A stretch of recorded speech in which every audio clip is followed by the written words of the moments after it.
Welcome! In this video, I will show you how to use some skills you've already developed to make it easier to write your online discussion comments. Many courses, both those that are taught wholly online and those that are taught predominantly in a face-to-face modality, have an online discussion requirement. Sometimes these discussions occur weekly, sometimes they just occur throughout the semester. But these are opportunities to hold an in-depth conversation about specific items that are of importance to the course. Let's get started. Here I'm displaying a Microsoft Word document in which I am writing a response to a student. Now, the student had written in an online discussion thread about globalization and the effects that globalization can have on culture. I'm writing in response to Harold's comment. I write, I accept that specialization can increase efficiencies and organizations may seek efficient supply chains and peculiar technologies through international operations. In other words, I'm agreeing with a claim that Harold made in their comment. However, I question whether a Pareto inefficiency may occur during globalization that leads to one nation's being disadvantaged in favor of another. Now, because I introduced a relatively uncommon theory, Pareto efficiencies or inefficiencies, I cited a data source, and I cited here Ventura et al., and it was to an article in the Journal of Economic Issues. I then continued, does globalization, when led by commercial interests, lead to a greater utilitarian benefit for individuals? Who are the proponents to whom Collins referred? Now, the student Harold had cited Collins' article, and I was challenging, okay, so in that article written by Collins, who were the proponents that Collins mentioned? How do these advocates of globalization seek to raise the standards of global health and wealth? These are some limitations that I observed in Collins'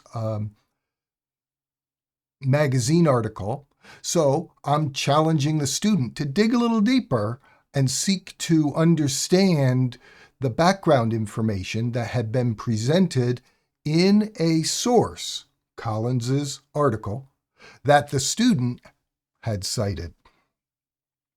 And again, because I referred to Collins, I included a citation and a complementary reference entry to Collins's article. And then I copy this text from Microsoft Word, post it into the discussion thread in our university's learning management system, and send the message off for the students in class to read. And hopefully Harold will take up my challenge and respond to the questions that I was asking.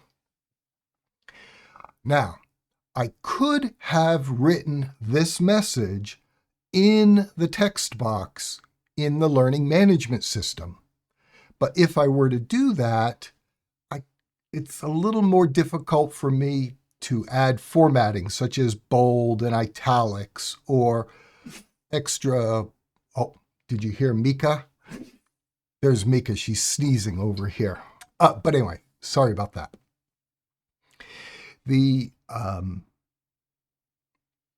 Where was I? Oh, I could have just written this message in the learning management system's text entry box, but I lose the ability to easily format my response. But by writing my response in Microsoft Word, where it's easier for me to format the text, and my Microsoft Word integrates with Zotero, it's easy for me to insert the citations and references. So let me backtrack with this, and I'm going to show you how I did it. Here, I'll delete my references.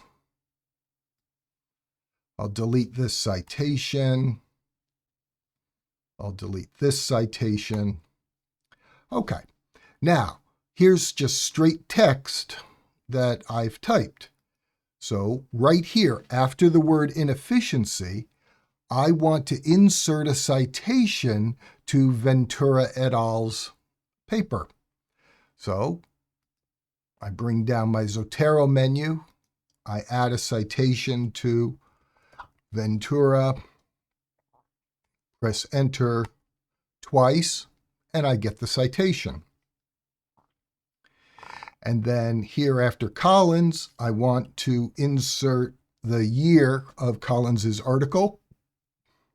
So I, again, using my Zotero toolbar, click add or edit a citation, type Collins. Now I have a number of articles from Collins, so I'm going to pick this one, The Pros and Cons of Globalization. But I don't want the name Collins to be repeated in the citation, so I'll left click once on the citation and say, or I will choose the option to omit the author, which will leave just the year in the citation. And then I press enter. Now to add my references list, I type the word references, and then using the Zotero toolbar, I click add or edit a bibliography. Here I'll just space them out and add bold to that word. Now, normally you might notice that the word references is normally centered between the left and right margins of the document. When I'm preparing text to be posted into an online discussion, I don't use centering because it doesn't work reliably in all learning management systems. But now I have a fully prepared response with citations to 2 works, and each work has a complementary reference entry. I just copy, and then I can paste that into the learning management system.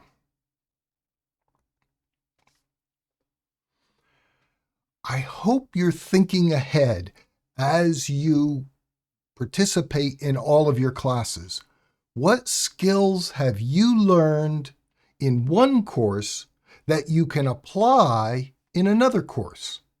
So you may have learned how to use Zotero to make it easier to write relatively longer research papers in Microsoft Word, but you can also use those same skills to write the discussion posts that you're going to use in your online components for your courses. I hope you found this information interesting, and I hope it makes it a little bit easier for you to participate in online academic discussions. Until we meet again in a future video, I wish you the absolute best in the use of Zotero and the writing of academic responses. Bye for now. Mika, you're a good dog, and you are liking this morning's walk. Yeah, all right. Walk carefully and stay in the sidewalk. Yeah. Now you got to be careful of traffic, right? You always look both ways. Keep your eyes out for cars. Yep. Now, yeah, you know that's the way home. But watch for traffic, because it can come from both directions. All right. Good girl, we're almost ready to go. Let's go home.